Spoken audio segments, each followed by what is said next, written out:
channel. This is Senyoritang DH. Ayan, dahil po wala ang aking amo, so nagluto lang po ako ng para sa sarili ko. So nagprito po ako ng bisugo.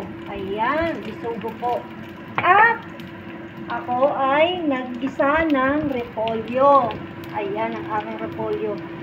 Ang halo lang po ng repolyo ko, inisa ko sa bawang at saka itong hipon na XO na spicy. At saka syempre nilagyan pa rin ng konting itong oyster soy sauce. So, eto lang po ang ating dinner for today.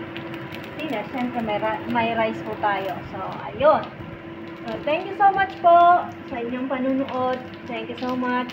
Please don't forget to like and comment po sa aking video.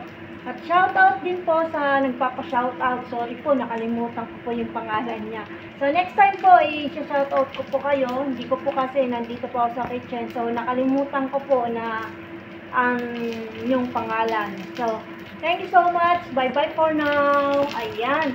Gusto ko po yung yung bisugo ko na medyo crispy. Pero sila amo, ayaw nila ng crispy, pero ako gusto ko yan. Kaya, ganyan, crispy lang siya. So, itong aking repolyo. Wow!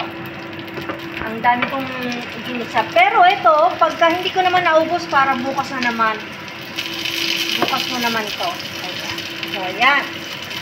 Bye-bye for now. Thank you for watching. Bye-bye.